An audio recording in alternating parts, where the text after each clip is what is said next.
Hi. So, in 3 months or so, I, my wife, and my two dogs are moving to a new house that we haven't yet found, in large part because we haven't yet sold the house that we currently live in. In order to sell the house we're currently living in, we need to declutter it, pack up a bunch of things, get them into some storage somewhere so that the house looks neat and tidy and empty, and the buyers can project their own desires onto the space. To do that, I've got some space that I've rented, and in that space we're building shelving units that allow us to stack things up much more effectively than just setting the boxes on the floor. And so we've got a storage unit design, shelving unit design. It's about 2 feet wide, 4 feet long, and 6 feet high. They're sized to easily go through doorways, make turns into spaces, and everything's built out of 2x4s and screws, which means they can be disassembled and turned into other things later, or disassembled, moved to a new location, and put back up. The high probability is that many of these pieces will end up as either directly going into the new ObscurityWorks shop once we move into the new house, or they will end up being repurposed into something else in the shop. So with that, let's get into the design and head to Home Depot and buy our supplies.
have it, we built 3 of those shelves in a matter of a few hours. And that happens to be about exactly what the back of my pickup will hold. Otherwise, we probably would have built more of them and put more up. But our overall cost for these is based on the fact that there are 11 2x4s in each unit. Based on the price of a 2x4 where we are and the price of the screws, we're somewhere in the neighborhood of $26 to $30 is kind of what we would tell you to budget for this kind of a project, assuming you already have drills and saws and the other tools involved.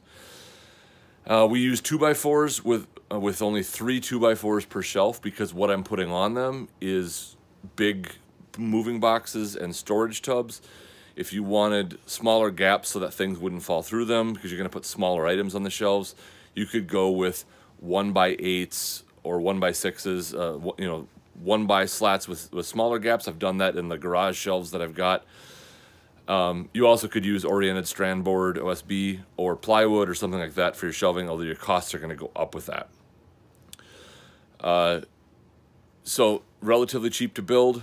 They're sturdy. They're sturdier in actuality than the metal ones. If you saw when I panned past the existing shelving, you would have seen that I've got some of those metal shelves with particle board shelving platforms on them. And these 2x4 ones that we just built are considerably more sturdy than those are.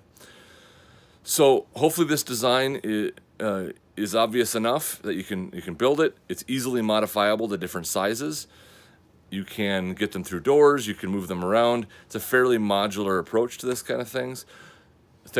So we hope that we've given you enough that you can go out and build some of your own and organize your storage spaces. Good luck.